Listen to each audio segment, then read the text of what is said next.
week's show. This week, all about the development of villages in Great Britain. Because it's something I know almost nothing about, and so that's why I thought, wow, what a perfect idea to make a video about it. Historically, about 1500 years ago in Britain, there was a Big Bang period, as historians refer to it, when all of a sudden there was a lot of villages created across the beautiful countryside. And, yeah, as it occurred, Bob, Jeff and Andy, right, who kind of have travelled through history, so to speak, they were walking out to the pasture one day to fetch the cow, to milk her, and all of a sudden Bob goes, "Oh, blimey, what's that noise? God! Oh, that is so deafening. What was that noise, Andy?" And Andy said, "Look, why do you always have to ask me these funny questions, Bob? My ears are ringing as well." But, you know, historically it's the Big Bang period where a lot of villages are created throughout the countryside in Great Britain. And Jeff said, "Okay, enough of the smart aleckness. Where are all these villages then, Andy?" And just as he said it, he hit his head on a village. And said, "Oh my God, what was that? What did I just knock my head on, Andy?" And he said, "You just knocked your head on a village." I said, "What on earth are those for anyway? What do we want a village for?" He said, "Do you eat them, or what do you do in a village?" He said, "You live in them, you fool. Villages are for living in, as it says in the history books." He said, "Oh, forget that. I don't want it. I just want to take the cow to the pasture. Let's avoid this village, go around it, and let's take the cow, go and get the cow, not take the cow, we're going to get the cow to milk her. It's much more exciting."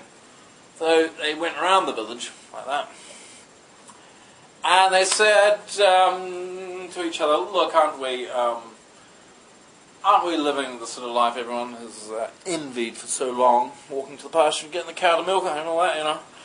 We don't have problems with snotty teenagers and people throwing eggs at us and neighbours throwing their, you know, sewage out the window and all that rubbish.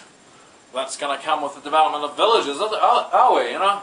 We don't have all that. We just live a dandy life, eating porridge and milking the cow." And by the way, Bob, speaking of eating porridge, you had twice as much as both of us this morning. He said, "I know, because I've got a big stomach." And obesity is a big problem in Britain these days, you know, Andy. You needn't hassle me about it. I have got my own rights to do what I like. And Jeff said, "Well, we haven't really, mate, because we're getting sick of it. You're eating our porridge as well as your own." Anyway, this just occurred, didn't it, with these three guys blabbling on like that.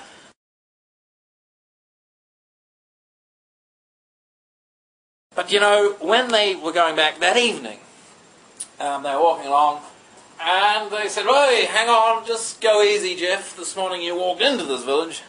Don't do that again." He said, "I won't." He said, "But anyway, it's not even here, Jeff. The village isn't here." He said, and he said, "Well, historically, you know, in the records and all that, in actual fact, a lot of the villages disappeared. There's a couple of hundred villages that disappeared in Great Britain over the years, and that looks like to be what's happened here." Bob said, "How could it just disappear?" "Maybe they shifted it," said Andy. "Maybe they shifted it. Sometimes they shifted villages for certain reasons. For example, if the monks wanted to expand the monastery, they'd say, 'Hey, okay, you can all go and live in the ditch.' How's that? Sounds like a good idea to us." The monks would say, "We're not going to be living in the ditch, but you are, so that's why it sounds so good." But anyway, yes, maybe they shifted it. And Bob said, "Well, we better find it. I mean, there's children and chickens and everything like that living in the village, as well as the people who might have shifted it. What about them?" And Bob said, "Why do you care for chickens anyway, Andy?" Said, "I don't know, I just always had this thing about chickens, I kind of like them, you know." But anyway, they said, "Right, yeah, we better find it. Blimey, can't have things moved around like that. You moving the salt and pepper in the morning." But anyway, yeah, so Bob, you have a look over there, I have a look over here, and Jeff, you have a look over there. So Jeff and Bob and Andy had a look for this village, and they were walking around, and Bob said, "Well, it's not under this rock." just said, yes, and it's not behind this tree either, here. And Andy said, well, it's not up here either. Wow, blimey, what are we going to do? We are missing a village. And Bob said, well, we could always follow the cow. The cow is actually walking that way. So they started following the cow, and sure enough, what had happened was that they'd just gone the wrong way home. So there were three guys who were very lucky to be dependent on the virtues of a cow's ability to find its own way home. It would appear that the cow had more intelligence than these three guys, because these three guys were three bumbling idiots at the best of times. Anyway, that looks like about long enough for this video. I hope I've given you some extremely informative historical content this week, because I was fearing that I was lacking a certain seriousness and informativeness for you, dear viewers. Please rate my video.